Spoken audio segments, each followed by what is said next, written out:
dari penelitian yang ada bahwa antosianin itu memiliki peran yang penting di dalam 4 hal sekaligus.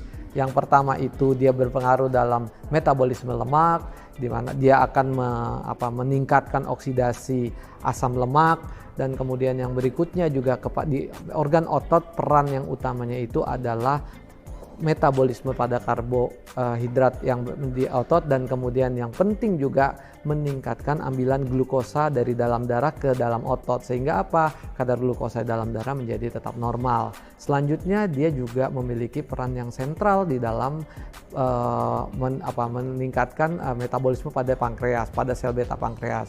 Sel beta pankreas ini memiliki peran di dalam mencetak insulin, dan insulin ini dibutuhkan di dalam menstabilkan kadar gula darah. Dan terakhir, dalam metabolisme hati salah satu yang menjadi peran utamanya adalah di dalam sel hati, dia mengurangi penumpukan lemak meningkatkan oksidasi dalam proses lemak di dalam hati. Jadi apa dampaknya kalau gaya hidup kita yang cenderung lebih mudah atau lebih banyak mengkonsumsi makanan tinggi karbohidrat, tinggi gula, kemudian juga tinggi lemak yang bisa berdampak pada gangguan metabolisme, akan relatif lebih stabil dengan mengkonsumsi antosianin yang cukup ke dalam tubuh kita. Oke.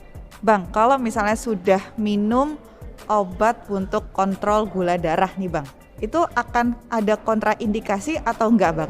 Tentunya kita tahu bahwa konsumsi antosianin sebagai sebuah zat yang fungsi utamanya itu 2 ya.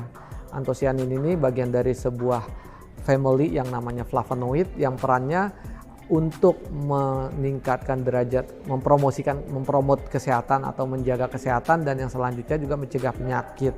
Karena dia sekali lagi sebagai sebuah suplemen, sebagai sebuah makanan makanan dalam tanda kutip, maka kemudian perannya adalah mengembalikan sel untuk kemudian kembali secara alaminya.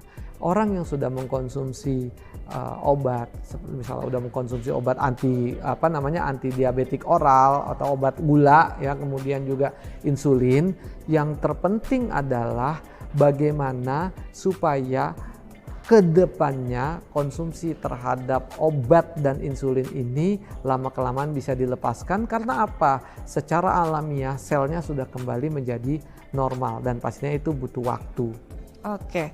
Nah, kalau misalnya sudah minum suplemen yang juga mengontrol gula dalam darah, perlu nggak tambah antosianin ini lagi?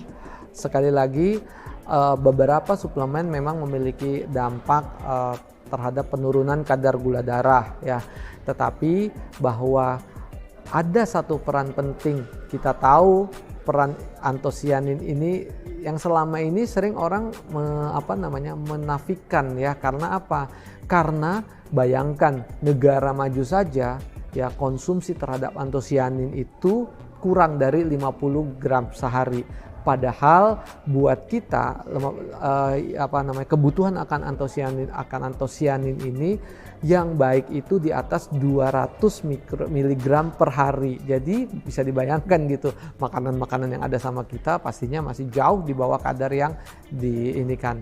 Lantas bagaimana kemudian dampaknya? Sekali lagi, bahwa dalam tubuh kita itu ada banyak faktor untuk menunjang menjadikan tubuh kita sehat.